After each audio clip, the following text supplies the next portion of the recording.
কোনো মেয়ে যেন স্বামীকে বিশ্বাস না করে।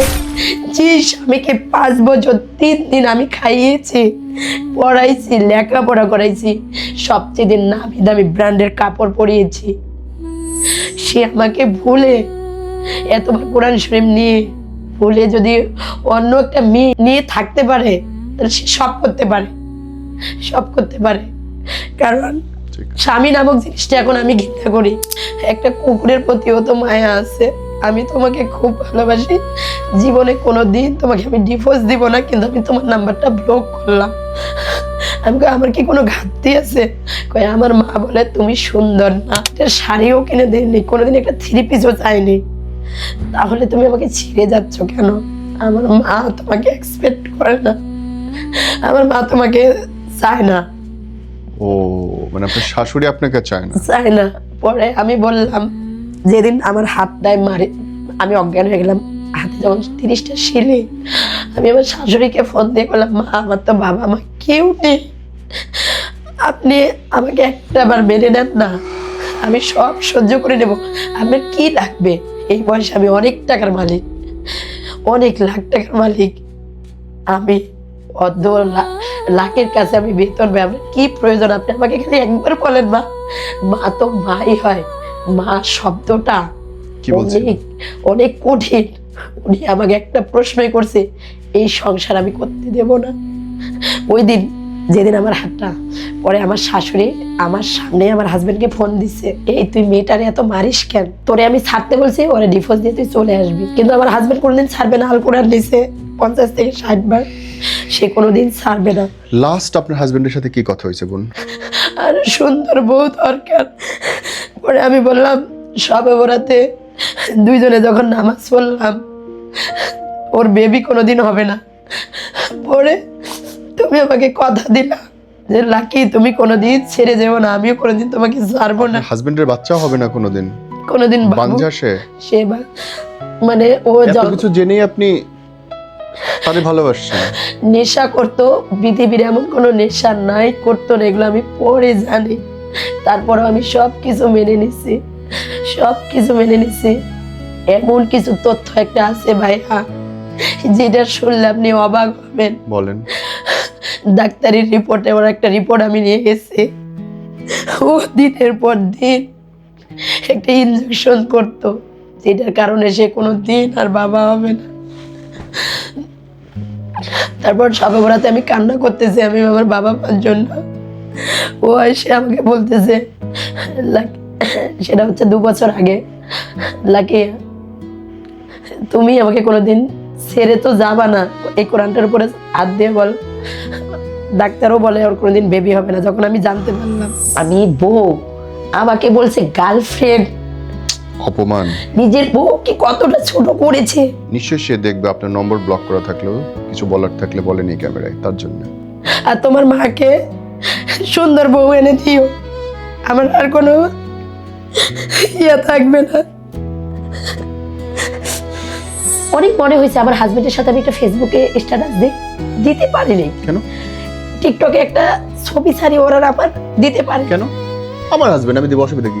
দিনে 3 বার কল আসতো খাবার টাইমগুলোতে, এখন একটা কলও আসে না। খাইলাম না না খাইলাম, বেঁচে আছি না মরে গেছি। আপনি টাকা দিতে পারলে সবার কাছে ভালো, টাকা না দিতে পারলে আপন ভাই বোনের কাছেও ভালো। আপনি সর্বোচ্চ বেতন পাইছেন কত? 82,000। 82,000 টাকা বেতন আপনি? ইয়েস। তার গাড়ি আছে। পড়ালেখা? মাস্টার্স করিনি, পরে কিন্তু জয়েন করছেন কোন ক্লাস থেকে? ক্লাস 6 এ উঠিনি তখন। ক্লাস 5 পাশে একটা মেয়ে আজকে 82,000 টাকা বেতন, গাড়ি আছে, বাড়ি আছে, মানুষজন আছে, এবং কতগুলো মেয়ে আপনার আন্ডারে কাজ করে? 450। এবং নিজে বিজনেসম্যান। এখন আমি বিজনেস চালু করছি 7 মাস হয়। ও মাই গড, ও মাই, আপনি তো মাথা নষ্ট করা মানুষ। ছোটবেলায় বাবাকে হারিয়েছি, বাবার ভালোবাসা কি জানি না, বুঝতেও পারিনি বাবা কেমন হয়।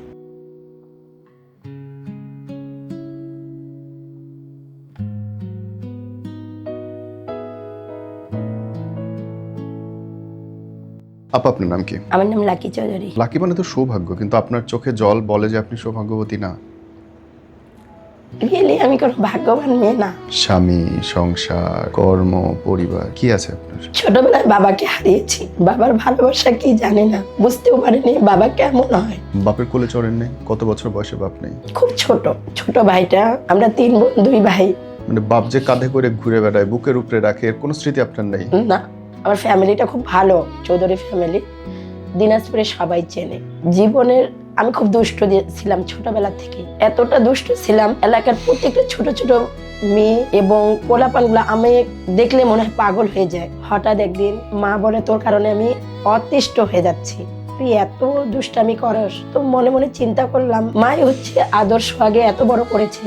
মাই মা বাপ আমাকে, মাপসো। আমি 2013-তে ঢাকায় আসি। ঢাকায় এসে তখন ইপিজেটে হচ্ছে 3-4টা ফ্যাক্টরি, তো আমার মামি চাকরি করতো, তো আর মামা চাকরি করতো মানে একটা এইচআর ডিপার্টমেন্টে করতো। তো আমি ওই আমার মামাতো বোনটা কোলে, তো আমি আবার ইপিজেটে বেড়াতে গেছি।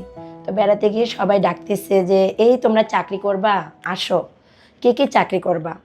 তো আমি বলছি চাকরি কি, পরে বলতেছে চাকরি কি মানে তখন তুমি চাকরির বোঝো মানেও না? জানেন না? না, আমি জানি গার্মেন্টস, আমাদের এলাকায় গার্মেন্টসের নামটা শুনলে সবাই খারাপ ভাবে যে গার্মেন্টসের মেয়েরা খুব খারাপ হয়, তাদেরকে বিয়ে করতো না।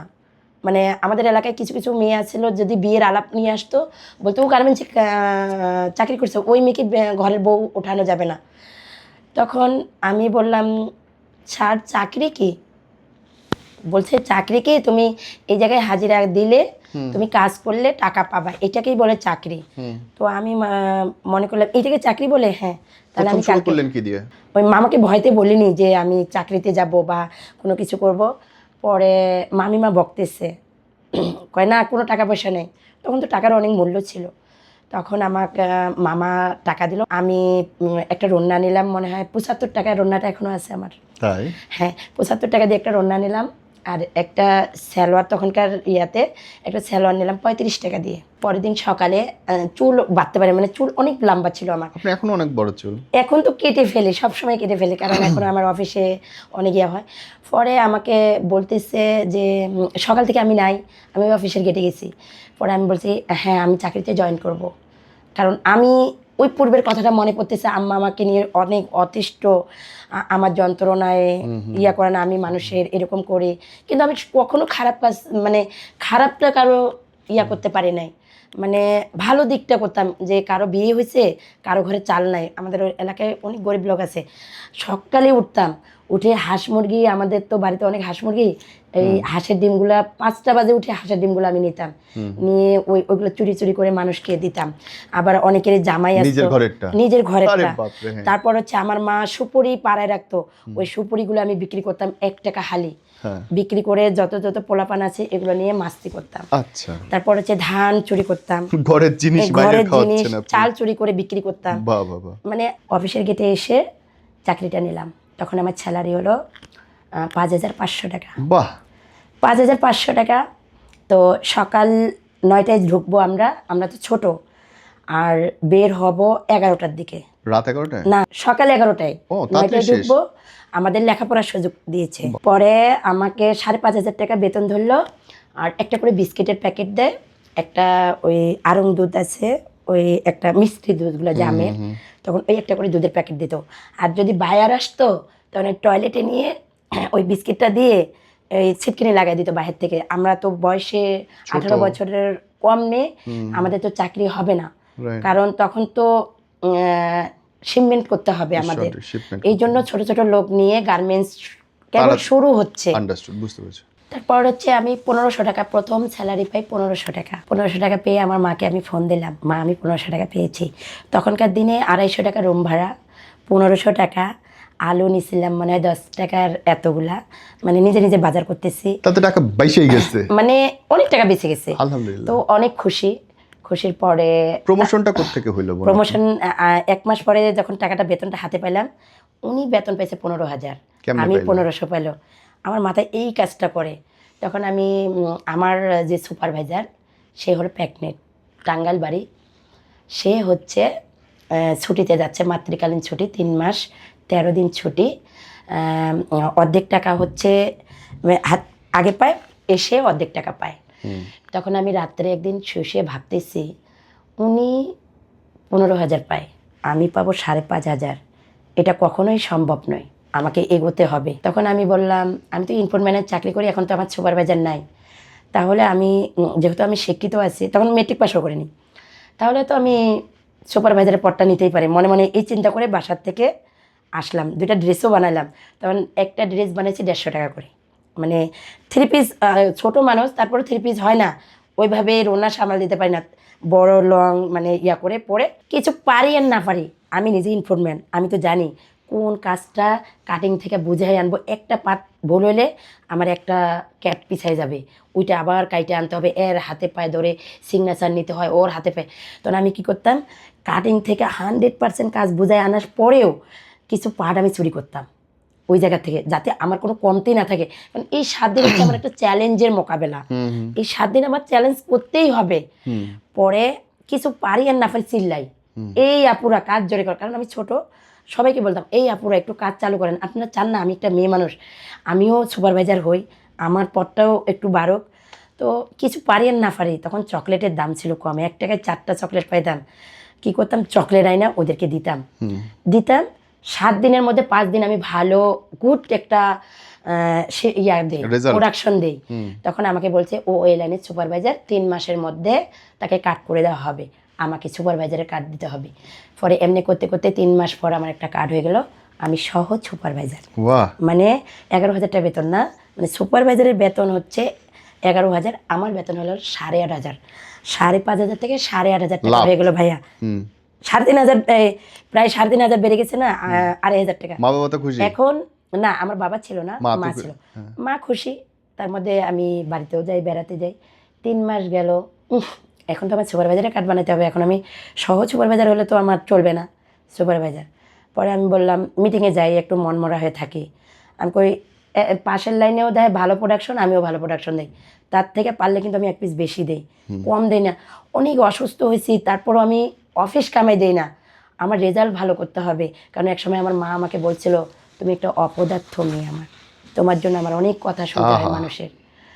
আমি সর্বোচ্চ মার খেয়েছি আমার মায়ের এই যে বেতের, এই মার খেয়ে আমি গাছের আগা উপরেও বসেছিলাম একদিন, গাছের ডালে বসেছিলেন? নামলেই তো মারবে। একটা বাচ্চাকে এনে গলায় লাগাই দিয়ে বসেছিলাম, মানে এটা দুষ্টামি করছিলাম, কিন্তু তার বাবা মা খুব কান্নাকাটি করছিল। তখন হয়তো বুঝতে পারিনি, তখন ওই আবেগটা ছিল না যে মানে এতটুকু করতে গেলে এরকম হবে। বোন, আমি এখানটা একটু শর্ট করতে চাই, আপনি সর্বোচ্চ বেতন পাইছেন কত? 82,000। 82,000 টাকা বেতন আপনার? ইয়েস, তার গাড়ি আছে। পড়ালেখা মাস্টার্স করিনি, পরে কিন্তু জয়েন করছেন কোন ক্লাস থেকে? ক্লাস 6-এ উঠিনি তখন।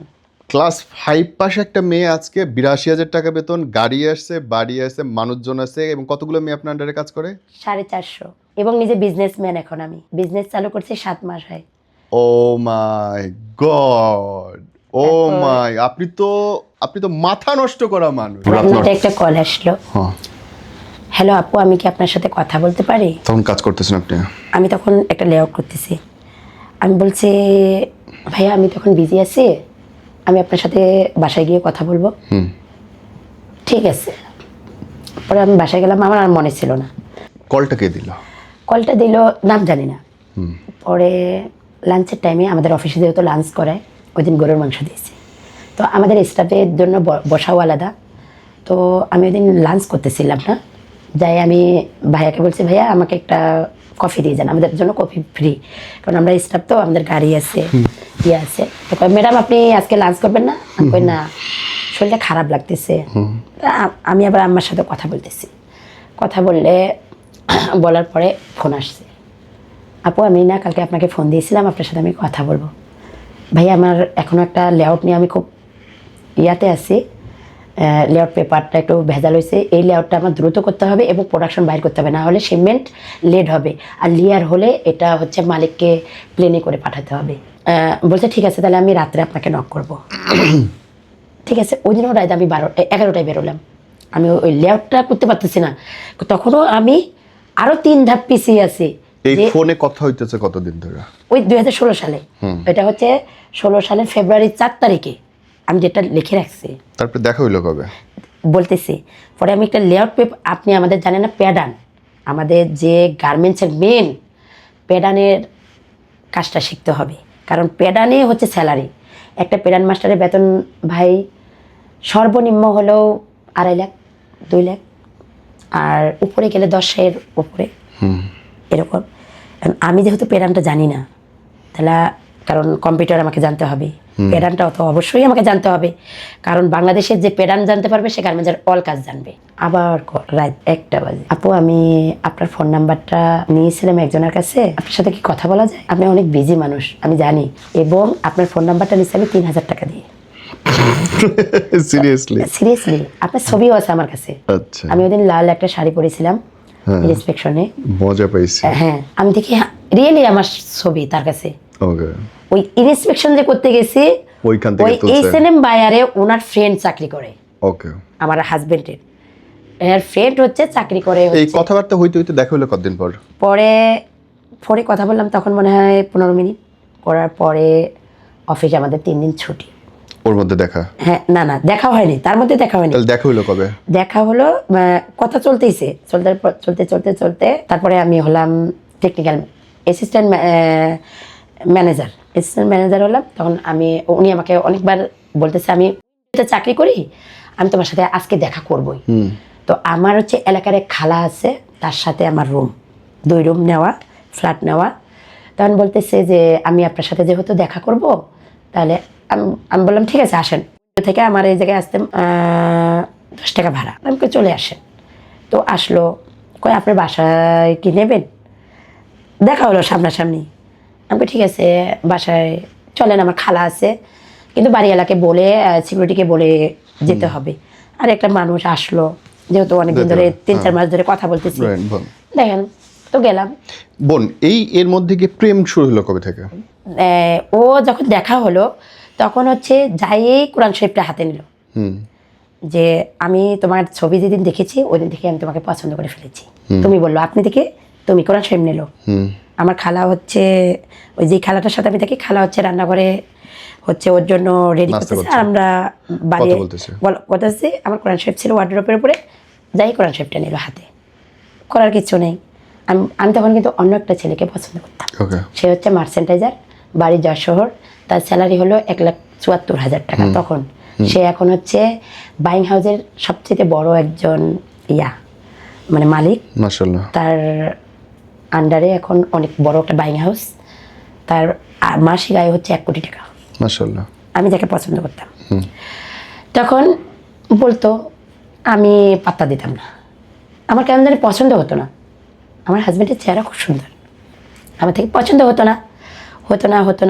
তখন বিয়েতে রাজি হলেন কবে? পরে 2021 সালে জানুয়ারি মাসে আমি আমার আম্মার জন্য হাতের বালা বানাই।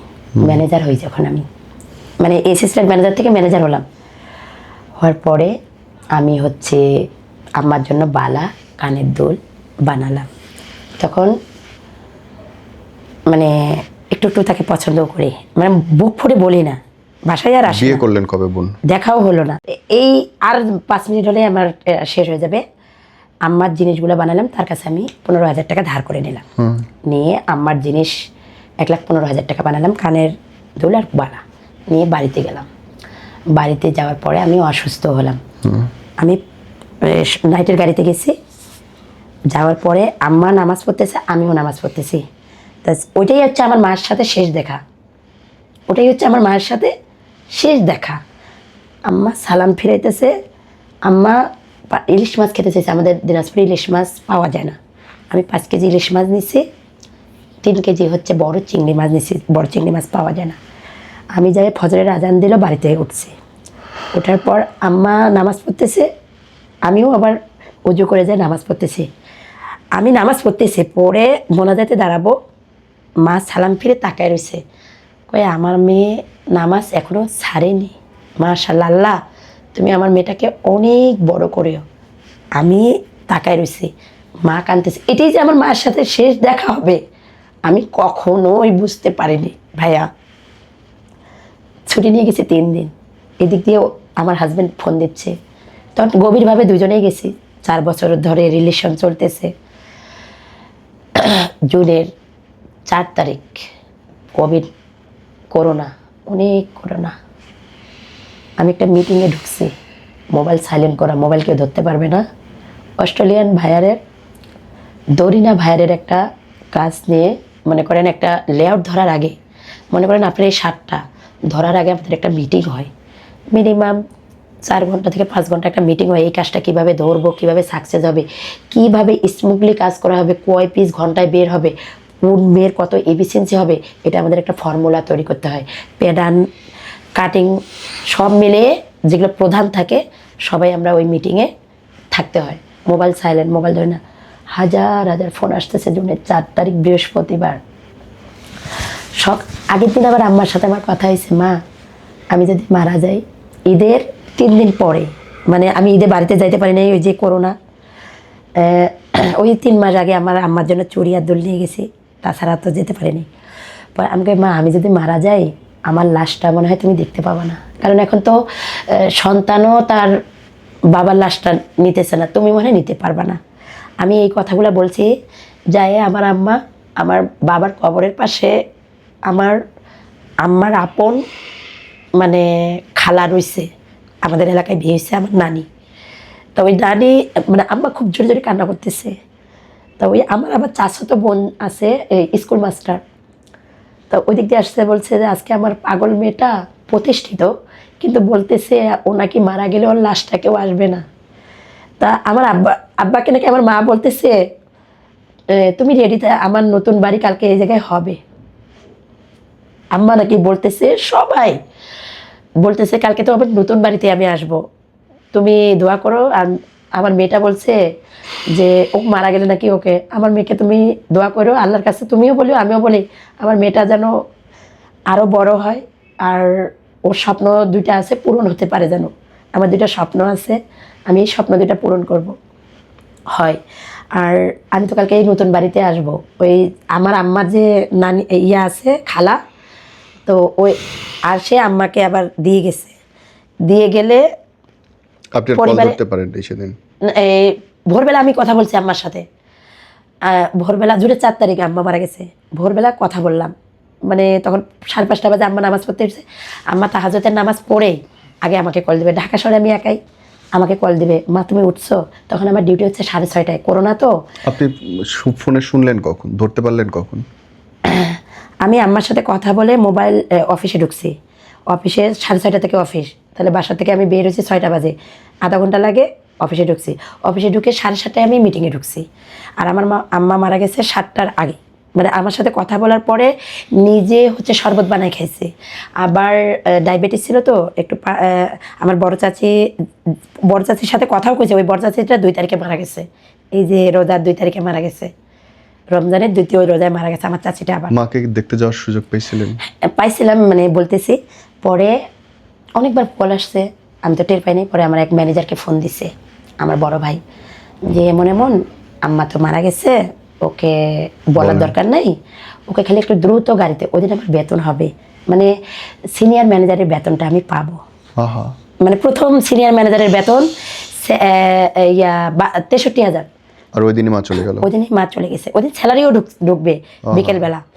পরে আমি দেখি কিরে মিনিমাম 200 কল, এদিকে আমার হাজব্যান্ডও কল দিতেছে, ও বাড়িতে গেছে তো, ওই দিন আবার ওই বাড়ি গেছে, কল দিতেছে। তা আমি কই বাড়ি থেকে 200টা কল আসলো। আবার ম্যানেজার বলতেছে আপনি এখনই বের হয়ে যান, অ্যাকাউন্ট থেকে টাকা নিয়ে যান, আপনি টাকা ঢুকতে ঢুকতে তো দেরি হবে, টাকা তুলতে পারবেন না, তো অথরাইজ নিয়ে যান, আমাদের অফিসে অথরাইজের ব্যবস্থা আছে, বেতনের অর্ধেক তোলা যায়। তো আমি আবার টাকা তুললাম, তুলে এয়ারপোর্টে গেলাম, এয়ারপোর্টে ঢুকতে দেয় না, যেহেতু বাড়ি থেকে সবাই হাসি খুশি, মানে আমার সাথে যতগুলো লোক কথা বলছে সবাই হাসি খুশি। যে পৌঁছালেন কয়টায় গ্রামে?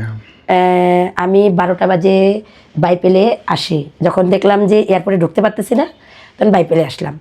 বাইপেলে এসে একটা গাড়ি নিলাম 12,000 টাকা দিয়ে, মাইক্রোগুলা নেওয়ার পরে ওই ড্রাইভারকে আমার বড় ভাই কি জানি বলছে, চাচাতো ভাই কি জানি বলছে, কিন্তু শুনতে পেলাম মা, মানে বুঝতে পারিনি যে মা মারা গেছে, এইটা বুঝতে পারি, কিন্তু মা বলতেছে, ওই যতগুলো পুলিশ ধরতেছে রাস্তায় বলতেছে মেয়েটার মা মারা গেছে, মানে মা বলতেছে, আমি আর অতটা কানে দিতেছি না। এদিকে আমার হাজব্যান্ডের সাথে আমি কথা বলতেছি, তো জায়গায় জায়গায় গাড়ি দাঁড় করাইতেছে, টাঙ্গাইল, সিরাজগঞ্জ, বগুড়ায়। আমার মা আবার দই খেতে ভালোবাসে, মানে গাড়িটা যায় না, মানে এত জোরে গাড়ি যাইতেছে, পুরো রাস্তা ফাঁকা, করোনা, এত করোনা, মানে ওদের তখন তো 1 মাস লকডাউন, গাড়িটা যাচ্ছে না। আমি কি ভাই আপনি গাড়ি চালান না কেন, যাচ্ছে না কেন? সবাই হাসতেছে। তা আমি আবার আমার চাচাতো ভাইকে বললাম 10টায় রংপুরে, আমি 10টা বাজে বাড়িতে পৌঁছাতে পৌঁছাতে কয়টায়? 11টা বাজছে। রংপুর থেকে বেশি সময় লাগে না। আমার খবর হলো কয়টায়? আমি তারপরে আর আপনার হাজবেন্ডের সঙ্গে আপনার ঝামেলাটা হলো কবে থেকে? পরে হচ্ছে আমি দেখতেছি, গেলাম কবরে, দেখতেছি লাইট, আমাদের নিজস্ব মসজিদ আছে, এনেও লাইট, দুই পাশে কোনো লোকজন নাই। আমি সাধারণ যেভাবে বাড়িতে যাই ওইভাবেই পৌঁছালাম। দেখলাম আমার ভাবিরা সবাই আমাকে নেওয়ার জন্য দাঁড়ায় রয়েছে, কিন্তু কোনো আশেপাশে কোনো লোক নেই। এটা মৃত্যু বাড়িতে লোক হয় না, হাজার হাজার, মানে অনেক লোক হয়েছে, কিন্তু আমাকে দেখে কেউ ইয়ে করতেছে না। তখন আমি গাড়ি থেকে নামলাম। নামার পরে আমাকে আমার ভাবিরা আমাকে জড়িয়ে ধরছে, কয় মা নেই। আমি আমার সামনে দেখতেছি নতুন কাপড় পরাইতেছে আমার মাকে, আমি দাঁড়াই থাকলাম, মায়ের জন্য দোয়া করলাম, কিন্তু মাও চলে গেল। মা চলে গেল, বাপ তো আগেই গেছে। বাবাকে তো দেখিয়ে দিই ভালো মতো, বাবার ভালোবাসা কি। মায়ের ভালোবাসাটা যার নেই সে বোঝে। দিনে 3বার কল আসতো খাবার টাইমগুলোতে, এখন একটা কলও আসে না। খাইলাম না, না খাইলাম, বেঁচে আছি না মরে গেছি। আপনি টাকা দিতে পারলে সবার কাছে ভালো, টাকা না দিতে পারলে আপন ভাই বোনের কাছেও ভালো না। আমি পৃথিবীতে শেষ পর্যায়ে দেখলাম টাকার কাছে সম্পূর্ণ সম্পর্ক হার মেনে যায়। একদম। আমার মা যতদিন বেঁচে ছিল আমার হাত দিয়ে প্রচুর টাকা দিয়েছে, তোমার যা লাগে তুমি করো। তার ছেলেদের 1 টাকাও তার লাগেনি। বাসায় আসলাম 5 দিন ছুটি খেয়ে আসলাম। আমার হাজবেন্ড আমাকে দেখতে আসলো, এসে বলতেছে আমি তোমাকে বিয়ে করব। আমি বলছি না, এই মুহূর্তে আমি বিয়ে করতে পারবো না। 12ই আগস্ট 11 তারিখে সে আমার একটা চর মারে, আমি বিয়েতে রাজি না। আমার একটা ডায়মন্ডের নাকফুল ছিল, নাকফুলটাও আমার 3টা মোবাইল ভাঙছে। ভাঙার পরে বলছে তুমি যদি কাকে আমাকে বিয়ে না করো আমি তো বাসার সবাই বলতেছে যেহেতু রিলেশন 4 বছর বিয়ে করেই না। তো ও বলছে তুমি বিয়ে করতেছো না, আমাকে বিশ্বাস করতে পারতেছো না। আমি কই ঠিক তেমনটাই, এমনও হতে পারে। তখন সে কোরআন শরীফ নিয়ে আমার সবার সামনে বলতেছে এই যে তুমিও হাত দাও আমিও হাত দিলাম, আমি জীবনে কোনোদিন তোমাকে ছেড়ে যাব না। এই বিয়েটা হলো কবে? 12ই আগস্ট ওই দিনই বিয়ে হলো? ওই দিনই বিয়ে হলো। 10 লাখ টাকা কাবিনী। ঝামেলাটা শুরু হলো কখন থেকে? খুব সুন্দর সংসার যাচ্ছিল, 2 বছর রানী যেমন থাকে, সে কোনো চাকরি করলো না 2 বছর। পূর্বে যা ও আমাকে দেখাইছে পুরোটাই হচ্ছে নাটকীয়। ও মাই গড। মানে ও বলছিল যে আমি চাকরি করি, এত টাকা স্যালারি পাই, সব মিথ্যা। এই করতাম সেই করতাম। আমার বাবা হচ্ছে মেজর, আমার ও মাই গড। দোতলা। এই প্রেমের সময় আপনি এই জিনিসগুলো খোঁজেন নাই? না না, খুঁজে তার মার সাথে আমি কথা বলছি, তার মায়ের বোনকে মা বানাইছে, কিন্তু আপন মার সাথে কথা কয় না।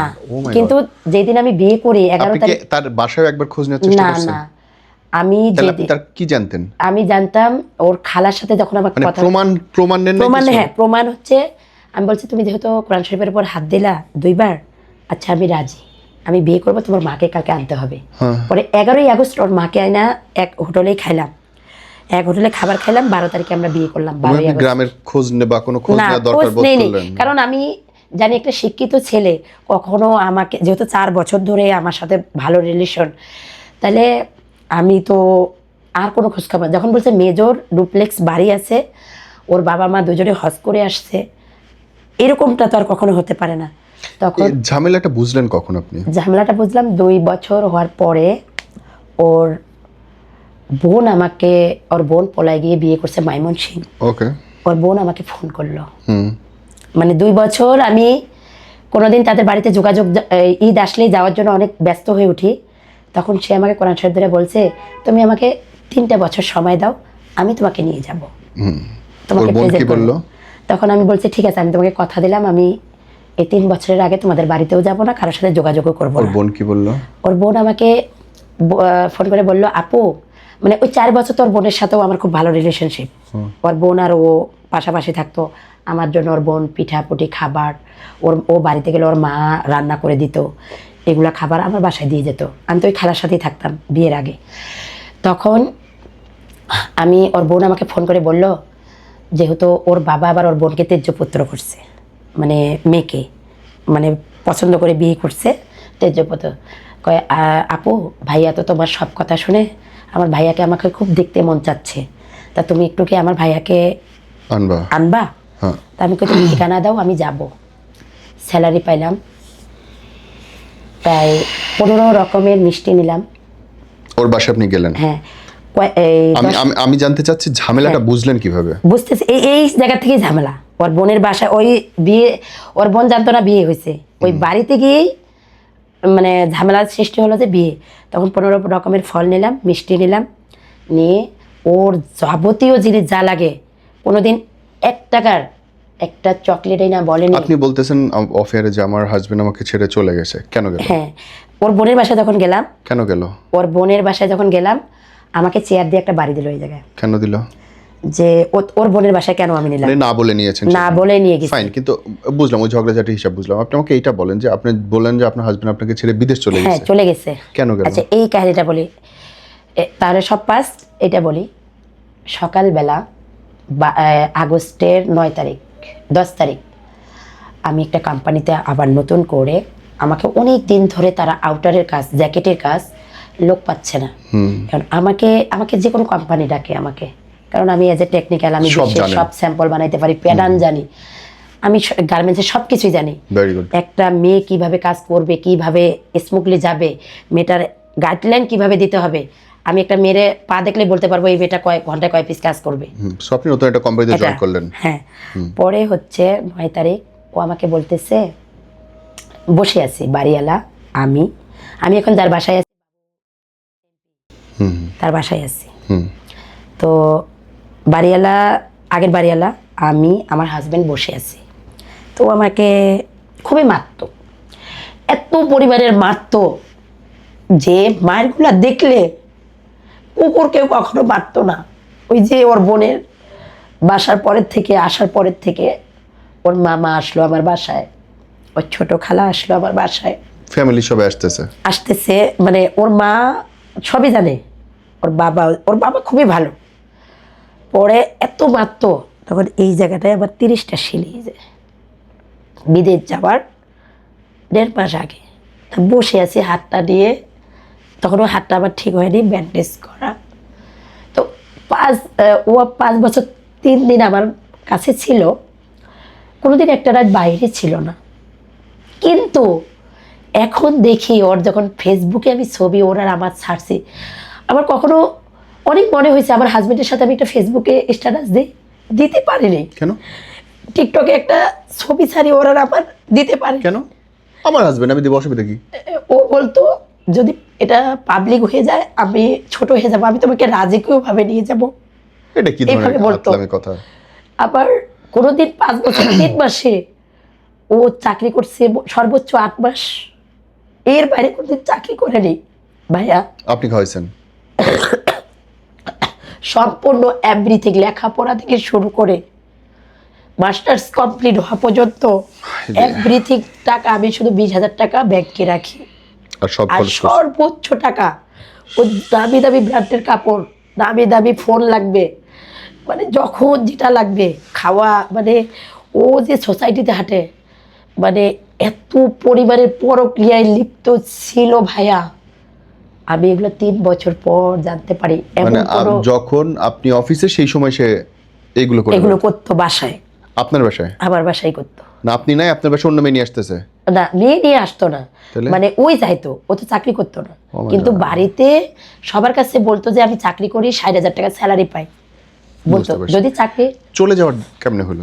চলে যাওয়া হলো, আমি বাসায় বসে আছি হাতটা নিয়ে চিন্তা করতেছি, বাবা নেই, মা নেই, আমি এত বড় ভালো চাকরি করি। ও আবার প্রশংসা করতো। আর তুমি এত চাকরি করো। কিছুদিন আগে লন্ডনে গেলাম আমরা, স্বামী স্ত্রী আছে না, ওর অফিসের একটা, তো বলছে যে আমার এক গার্লফ্রেন্ড আসবে, আমার কথা বলছে। আমি বউ, আমাকে বলছে গার্লফ্রেন্ড। অপমান। নিজের বউকে কতটা ছোট করেছে। 15 দিন পর আমাকে ফোন দিল, ওনার সাথে কেন জানি আমার কানেকশন হয়ে গেছে। আমি যে ফ্যাক্টরিতে ডেকোতে চাকরি করি, উনিও সেই ফ্যাক্টরিতে চাকরি করে। তো উনি আবার ওয়াশিংয়ে করে সুপারভাইজার। হতে পারে হ্যাঁ, আমার সামনাসামনি। তা বলতেছে, আপু আপনাকে তো বাবুর ভাইয়ের সাথে দেখেছিলাম লন্ডনে, আপনি তার গার্লফ্রেন্ড না? না, আমি তোমার ওয়াইফ। আমার 5 বছর অলরেডি, 5 বছর চলতেছে রানিং। 12ই আগস্ট হলে আমার 5 বছর বিয়ের বয়স। কয় সে যে বলল গার্লফ্রেন্ড, মানে তখন আমি আসমান থেকে পড়লাম। পরে বাসায় গেলাম, বাসায় যাই, ওই দিনই চলে গেল?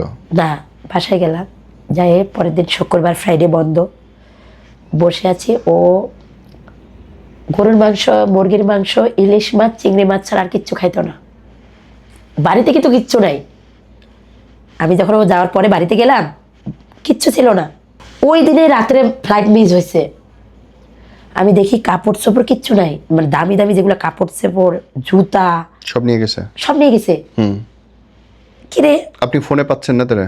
ফোনে পাচ্ছে, কিন্তু ফ্লাইট মিস হয়েছে। বলে নাই যে কই যাচ্ছে? ও মানে যে কোনো কাজ হলেই আইয়া কোরআন শরীফটা নিত। মিনিমাম 50 থেকে 60 বার কোরআন শরীফ নিছে। মিথ্যা বলে মানুষ কোরআন ধরি এখন না? হ্যাঁ, মুখে সিগারেট, প্রচুর নেশা করতো। বাংলাদেশের এমন কোনো নেশা নাই করতো না। পরে এগুলো আমি জানতে পারি যে ওর বোনের বাসা যাওয়ার পরে, যখন আমার ওর খুব বিদেশে যে গেল, বিদেশে যাওয়ার পরে ফোনে কথা হয়েছে? পরে আমি ওই দোকানে গেলাম, আপনার ভাইকে আমি পাচ্ছি না। বাড়ি এলে আমরা গল্প করলাম, আমার চাচি শাশুড়ি ফোন দিছে, কয় ও দেখলাম একটা খেতা, একটা বালিশ সকালবেলা নিয়ে কইলো যে আমার বন্ধুর বাসায় যাচ্ছি। বাড়ি থেকে আর বন্ধু এগুলো দিয়ে পাঠাইছে। কিন্তু ও বাড়ি থেকে তার 2 দিন আগে বাড়ি গেছিলো, বাড়ি যেয়ে খেতা বালিশগুলো নিয়ে আসছে। আর আমার দেখি ডয়ারে দেওয়া, দেখি ওর একটা ডয়ার আলাদা ছিল কাপড়ের, আমার ওর ডয়ারে দেখি যেগুলো সবচেয়ে নামি দামি কাপড় চোপড়গুলা, সেগুলো একটাও নেই। উনি ফোন দিল কখন, বললো কখন? পরে ওই আমার ফোন তো ধরতেছে না আমার হাজবেন্ড, 300টা কল দিলাম, ফোন ধরে না। তখন আমি আমার শাশুড়িকে ফোন দিলাম, ওই কয় ও ঢাকায় আছে। পরে ঠিক আধা ঘন্টা পর আমার হাজবেন্ড আমাকে ফোন দিল, ফ্লাইট হওয়ার কথা ছিল 11টা বাজে, হয়নি, মিস হয়েছে। পরে চলে আসলো বাসায়, কয় আমি আসতেছি, কাপড় চোপড় নিয়েই আসতেছি। তখন মনের ভিতর কেমন জানি একটা সন্দেহ করতেছে। আয়শা কোরআন শরীফ নিল, নিয়ে আমার কপালে একটা চুমু দিল, বলতেছে আমার একটা সরকারি চাকরি হবে। আমার বড় ভাইকে ফোন দিল যে আপনার বোন যদি আমাকে 50,000 টাকা না দেয়, আমি ওকে ডিভোর্স দেব, এভাবে বলতেছে। দেওয়ার পর 3 দিন পরে চলে যাচ্ছে। আমি যা জানি না, কখনো জানি না। জানলেন কখন? পরে আমার ভাইকে যখন বললো, আমার জ্যাঠাতো ভাইকে ফোন দিছে, আমার ভাই জানলেন কোন, টের পেলেন কখন সে নাই? টের পাইলাম যখন আয়সা আমাকে একটা চুমু দিল, দিয়ে বলতেছে আমি কালকে বাড়িতে যাব, বাড়িতে আব্বা খুব অসুস্থ, মেডিকেলে ভর্তি, আমার শ্বশুরের আবার ডায়াবেটিস। পরে আমি বলি, ঠিক আছে তাহলে যাইও। পরের দিন গরুর মাংস রান্না করলো, দুজনে করলাম, খাইলাম। 5 বছর মারামারি কাটাকাটি যাই করি, কিন্তু খুব সুখ ছিল, ও কোনদিন বুঝতে দেয়নি। মানে 5 বছরে খুব সুখ ছিল, মারামারি করছে, কাটাকাটি করছে, ওই কোনো কিছু করলেই আসলে কোরআন শরীফ নিত এইটা। পরে 13ই আগস্ট আমাকে বলতে, আমার গাড়ি আসলো, অফিসের গাড়ি, ও আমার জামাই ইস্ত্রি করে দিল, খাইয়ে দিল আমাকে।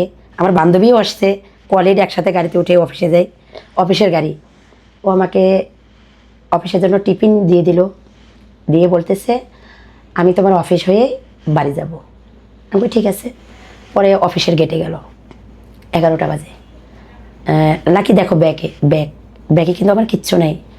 একটা লুঙ্গি নিছে, মাথাটা কেন জানে আমার ঘুরতেছে, ও তো বাড়িতে গেলে লুঙ্গি নেয় না, একটা কালো লুঙ্গি নিছে।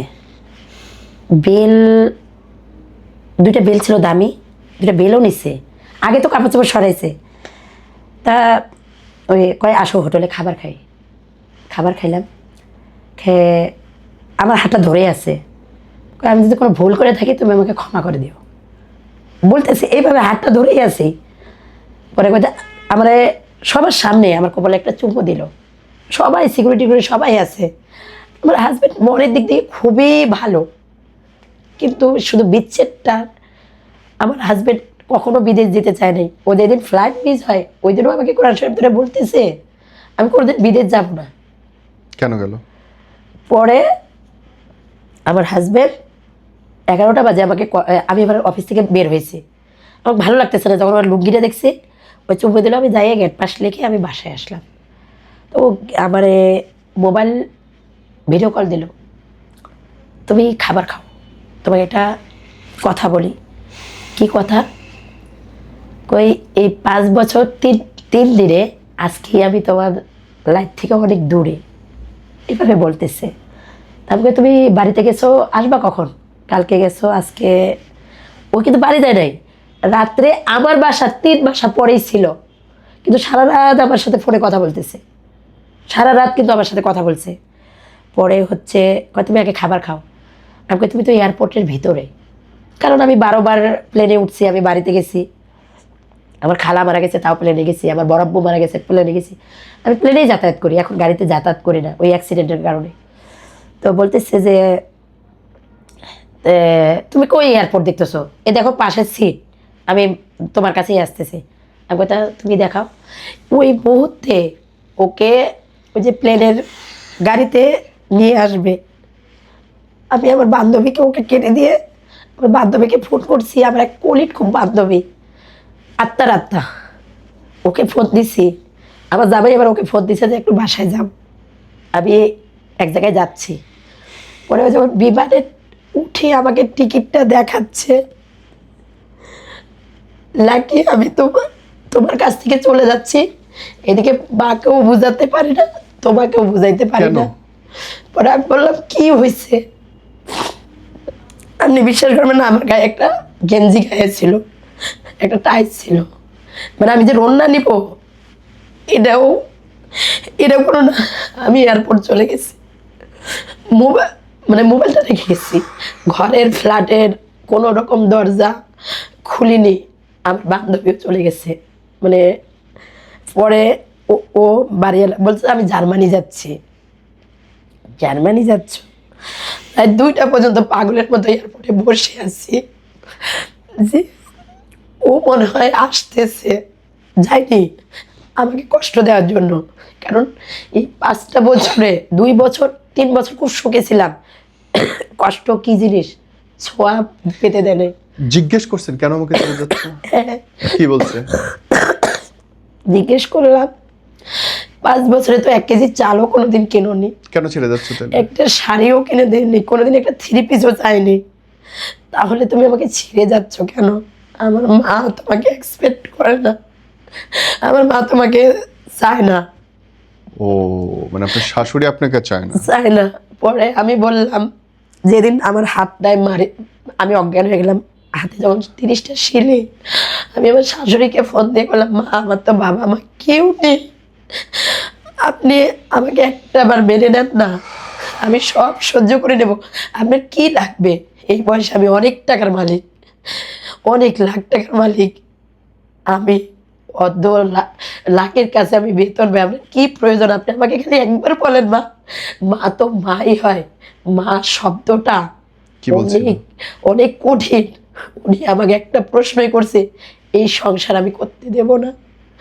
ওই দিন যেদিন আমার হাতটা, পরে আমার শাশুড়ি আমার সামনে আমার হাজবেন্ডকে ফোন দিছে, দেওয়ার পর বলে, এই তুই মেয়েটারে এত মারিস কেন? তোরে আমি ছাড়তে বলছি, ওরা ডিভোর্স দিয়ে তুই চলে আসবি। কিন্তু আমার হাজবেন্ড কোনোদিন ছাড়বে না, আল কোরআন নিছে 50 থেকে 60 বার, সে কোনোদিন ছাড়বে না। লাস্ট আপনার হাজবেন্ডের সাথে কি কথা হয়েছে বোন? লাস্ট যাওয়ার পরে দেখলাম এটা সৌদি আরবের লোকেশন। আপনাকে কি ডিভোর্স লেটার পাঠাইছে? না, তার মানে আপনাদের ডিভোর্সও হয়নি? ডিভোর্স হয়নি। পরে আমাকে ও যায় বলতেছে, তুমি এই আমার বান্ধবীর মোবাইলে ফোন দিছে, ফোন দিয়ে বলতেছে ওকে বাসায় নিয়ে যাও। আমি ওই পাগলের মতো এয়ারপোর্ট থেকে বাসায় চলে আসছি। বাসায় আসলাম রাত 2টা। কতদিন কথা হয় না তারপর বোন?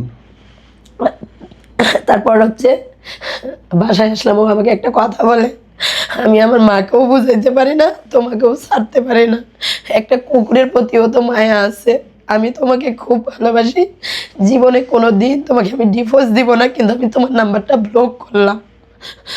এইভাবে বলল। আমি কই আমার কি কোনো ঘাটতি আছে? কই আমার মা বলে তুমি সুন্দর না, আর সুন্দর বউ দরকার। পরে আমি বললাম সবে বরাতে দুইজনে যখন নামাজ পড়লাম, ওর বেবি কোনোদিন হবে না। পরে তুমি আমাকে কথা দিলা যে লাকি তুমি কোনোদিন ছেড়ে যেও না, আমিও কোনোদিন তোমাকে ছাড়বো না, হাজবেন্ডের বাচ্চা হবে না কোনোদিন? কোনোদিন বাবু। বাঞ্ঝা সে? সে মানে ও এত কিছু জেনেই আপনি তারে ভালোবাসছেন? নেশা করতো, পৃথিবীর এমন কোনো নেশা নাই করতো না, এগুলো আমি পরে জানি। তারপরেও আমি সব কিছু মেনে নিছি, সব কিছু মেনে নিছি। এমন কিছু তথ্য একটা আছে ভাইয়া, যেটা শুনলে আপনি অবাক হবেন। বলেন। ডাক্তারি রিপোর্টে ওর একটা রিপোর্ট আমি নিয়ে গেছি। ও দিনের পর দিন একটা ইনজেকশন করতো, যেটার কারণে সে কোনো দিন আর বাবা হবে না। তারপর সবে বরাতে আমি কান্না করতেছি আমি আমার বাবা মার জন্য। ও এসে আমাকে বলতেছে, সেটা হচ্ছে 2 বছর আগে, লাকি তুমি আমাকে কোনোদিন ছেড়ে তো যাবা না, এই কোরআনটার উপরে হাত দিয়ে বলো। ডাক্তারও বলে ওর কোনোদিন বেবি হবে না। যখন আমি জানতে পারলাম, বোন নিশ্চয়ই সে দেখবে আপনার নম্বর ব্লক করা থাকলেও কিছু বলার থাকলে বলেন এই ক্যামেরায়, তার জন্য। আমি তার জন্য একটা কথাই বলতে চাই যে 5 বছর 3 দিন একটা রাইতো তো বাইরে ছিল না। আমি একজন ইতিম, আমার দরজা তোমার জন্য সব সময় খোলা থাকবে। স্বামী স্ত্রীর বন্ধনটা হচ্ছে পূর্বপুরুষ থেকে এ হয়ে আসতেছে। আমি জানি না আমি আগে মরবো না তুমি মরবে, তবে আমি কোনোদিন ডিভোর্স দিব না। আমি আল্লাহর কোরআন নিয়ে যেহেতু আমিও শপথ করেছি। আর তুমি চাচ্ছ এখন যে আমি তোমার লাইফে থাকলে তুমি বিয়ে করতে পারবে না, তুমি বিয়ে করতে পারো। আর নারী নির্যাতনের মামলা যেটা আছে আমি ওটা উঠিয়ে নিব। আর তোমার মাকে সুন্দর বউ এনে দিও, আমার আর কোনো ইয়ে থাকবে না। আমার লাইফটা আমি আমার মতো করে গুছাই নেব। আমি এখন বিজনেসে ঢুকে গেছি, বিজনেসটা রানিং করতেছি ইনশাল্লাহ। তুমি আমার একটা হেল্পিং হ্যান্ড ছিলা, হাজবেন্ড, আজীবনই থাকবা। 4 দিন হয় তুমি আমাকে ব্লক করেছো, আমি কোনোদিন ব্লক ছুটাইতেও যাবো না, কারো মোবাইল থেকে কখনো ফোন দেব না, পাস করে রাখবো তোমাকে। আর তুমি বলতে না আমার 2টা স্বপ্ন, এই স্বপ্ন 2টা আমি পূরণ করব। ভাই অনেক গরিব ঘরের বাবা আছে না, ছেলেরা তার বাবা মাকে খাওয়ায় না, আমি তাদের মুখে হাসি ফুটাবো। আমি এবার ঈদে আমি বিগত 5 বছর ধরেই দেই, এটা আবার শুরু করেছি। এটা আমি করব আমার বড় হজের টাকা দিয়ে। আমি একটা বড় বাসস্থান করব, যে জায়গায় গরিব বাবা মারা এসে যেন পেট ভরে খেতে পারে। গরুর মাংস তো অনেক দিন ধরে খায় না, অনেক ছেলে মেয়ের বউ নিয়ে খায় কিন্তু বাবা মাকে দেখে না। এইরকম লোকগুলাকে 1জন পারি 2জন পারি এদেরকে আমি খাওয়াবো। আর আমার বিজনেসটা অলরেডি 2টা দোকান আমার রানিং চলতেছে 7 মাস। আর সবচেয়ে আল্লাহর একটা কথা আমি এখন সবসময় করতেছি, ইস্তেগফার। এটা দিয়ে আমি শুরু করেছি, যেটাতেই হাত দিচ্ছি ওটাই আমি সফলতায় অর্জন করতেছি। একমাত্র আমার ভরসা এখন আল্লাহ। কোনো মেয়ে যেন স্বামীকে বিশ্বাস না করে, যে স্বামীকে 5 বছর 3 দিন আমি খাইয়েছি, পড়াইছি, লেখাপড়া করাইছি, সবচেয়ে নামি দামি ব্র্যান্ডের কাপড় পরিয়েছি, সে আমাকে ভুলে এতবার কোরআন শরীফ নিয়ে ভুলে যদি অন্য একটা মেয়ে যদি এখন নিয়ে থাকতে পারে, তাহলে সে সব করতে পারে, সব করতে পারে। কারণ স্বামী নামক জিনিসটা এখন আমি ঘৃণা করি, নিজেকে এখন শক্ত করে বাঁচার চেষ্টা করতেছি যে কয়দিন বাঁচবো।